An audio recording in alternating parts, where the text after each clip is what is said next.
대장동 일당을 돕는 대가로 거액을 약속받았다는 이른바 50억 클럽 의혹을 받는 박영수 전 특별검사가 구속 위기에서 벗어났습니다. 구속심사 이후 11시간 만에 유치장을 빠져나온 박 전 특검은 유튜버들에게 둘러싸여 도망치듯 현장을 떠났습니다. 법원 판단에 대해서 한 말씀만 해주시죠. 서울중앙지법은 박 전 특검이 실제로 돈을 받았는지 또 거액을 약속받았는지 여부 등에 대해 사실적, 법률적 측면에서 다툼의 여지가 있다고 설명했습니다. 관련자들의 진술과 증거들을 살핀 결과 박 전 특검을 지금 구속하기엔 무리가 있다는 겁니다. 박 전 특검과 대장동 일당 사이에서 실무를 담당한 것으로 지목된 양재식 전 특검보의 구속영장도 같은 이유로 기각됐습니다. 박 전 특검은 우리은행 이사회 의장으로 재직할 당시 대장동 컨소시엄에 우리은행을 참여시켜달라는 청탁과 함께 200억 원을 약속받고 청탁이 무산되자 2차로 대출 청탁과 함께 50억 원을 약속받은 혐의를 받고 있습니다. 또 이중일부인 5억 원과 변호사협회장 선거 비용 3억 원을 받은 혐의도 적용됐습니다. 박 전 특검은 구속심사에 출석하면서 의혹에 대해 공개 사과했는데 혐의는 전면 부인했습니다. 진실은 곧 밝혀질 거로 저는 확신합니다. 여전히 우리은행에 영향에 행사하신 적 없으십니까? 없습니다. 네. 50억 클럽에 대한 검찰 수사에는 제동이 걸렸습니다. 200쪽이 넘는 프레젠테이션을 통해 구속 필요성을 주장했던 검찰은 기각 사유를 납득하기 어렵다며 반발했습니다. 그러면서 보강 수사를 통해 구속영장 재청구 여부를 검토하겠다고 밝혔습니다. MBC 뉴스 김상훈입니다. 이른바 50억 클럽에 거론된 인물은 곽상도 전 의원 말고도 5명이 더 있습니다. 유일하게 재판을 받은 곽 전 의원에게는 오늘 무죄 판결이 내려졌고 나머지 5명은 재판조차 받지 않고 있는데요.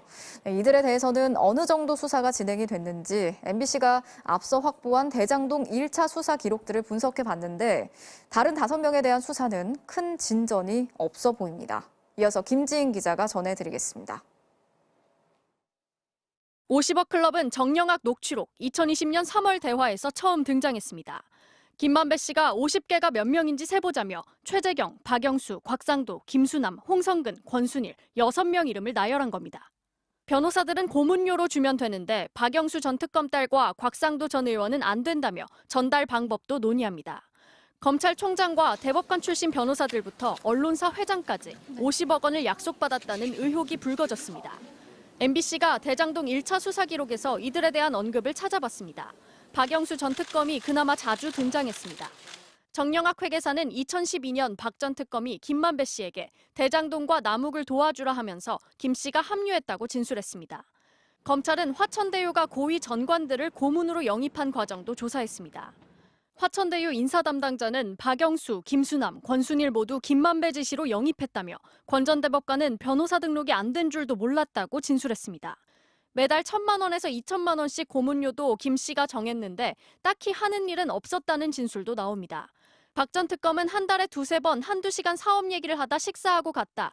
다른 고문들에게 법률 자문을 받은 적은 없는 것으로 안다는 겁니다. 화천대유에 입사한 박영수 전 특검 딸을 불러 채용 과정도 조사했지만 거기까지였습니다. 유동규 전 본부장을 뇌물 종착지로 판단한 1차 수사 기록에서 50억 클럽 조사 흔적은 더 찾을 수 없었습니다. 작년 7월 본격화된 2차 수사팀은 더불어민주당 이재명 대표 측근들을 구속하고 이 대표를 정조준하고 있습니다. 처음 50억 클럽 의혹이 제기된 지 1년 반 가까이 지났습니다. 2차 수사팀은 의혹 본류를 수사한 뒤 조사하겠다는 말만 반복하고 있습니다. MBC 뉴스 김지인입니다. 판결 이후 인터넷 커뮤니티 등을 통해 퍼지고 있는 게시물입니다. 30대 그룹 전문 경영인 퇴직금 상위 22명단에서 곽상도 전 의원 아들이 4위에 올랐다고 돼 있습니다. 현대차, 삼성 등 쟁쟁한 재벌 기업의 부회장, 사장들과 맞먹는 퇴직금이라는 풍자입니다. 무죄 판결을 전한 기사에는 어떻게 해야 무죄를 줄 수 있나 고심한 거라는 댓글이 달렸습니다. 피 한 방울 안 섞인 박근혜 전 대통령과 최순실은 경제공동체로 처벌했는데 부모 자식 관계가 무죄라니 법이 이상하다는 글도 올라왔습니다. 이제 결혼한 자식을 통해 뒷돈을 받으면 되는 거냐는 반응도 나왔습니다. 야당도 비판에 가세했습니다. 국민들은 균형 잃은 재판부의 충격과 함께 분노를 쏟아내고 있습니다. 곽상도 전 의원이 검사 출신이라 봐준 거 아니냐는 지적도 나왔습니다. 유검 무죄, 무검 유죄라는 말을 현실로 확인시켜준 판결이었습니다. 반면 곽상도 전 의원의 소속 당이었던 국민의힘은 아무 입장도 내지 않았습니다. 당대표 후보들도 말을 아꼈습니다. 판결은 그 판결 자체로서 존중해야 되는 것이라고 봅니다만 제가 일일이 그 내용 판결을 다 들여다보지는 못해서 판결에 대해서는 저는 철저히 존중하고 있는 상태입니다. 물론 그러나 국민 정서상 정의당은 사법부는 신뢰를 잃었고 검찰은 무능함이 확인됐다며 이런 일이야말로 특검이 필요하다고 주장했습니다. MBC 뉴스 박윤수입니다. 국민의힘 곽상도 전 의원의 아들이 화천대유 김만배 씨로부터 받은 퇴직금 50억 원이 뇌물이 아니라는 판결이 나와서 비난 여론이 들끓었죠. 야당은 50억 클럽 특검을 주장했고 결국 국민의힘도 특검 법안을 상정하는 데 동의를 했습니다. 다만 이런 조건을 달았는데요. 특검은 수사가 미진하다든지 수사가 끝났음에도 불구하고 해소되지 않은 의혹이 남아있을 때 하는 말하자면 최종 수단인데 이 말 때문이었을까요? 곽상도 전 의원만 기소하고 1년이 지나도록 별 움직임이 없었던 검찰이 오늘 갑자기 50억 클럽 중에 한 명으로 거론된 박영수 전 특별검사를 겨냥해서 압수수색에 나섰습니다. 한동훈 법무장관은 특검이 진실규명에 방해가 될 거라는 주장도 폈습니다. 정상빈 기자가 전해드리겠습니다. 검찰 수사관들이 박영수 전 특별검사의 자택에 들이닥쳤습니다. 지난 2016년 국정농단 특검 당시 특검보로 박 전 특검을 보좌했던 양재식 변호사의 사무실에도 찾아왔습니다. 또 우리은행 본점과 성남금융센터 등 일부 지점에서도 부동산 PF 대출 자료 등을 확보했습니다. 50억 클럽 당사자 압수수색은 곽상도 전 의원 이후 처음입니다.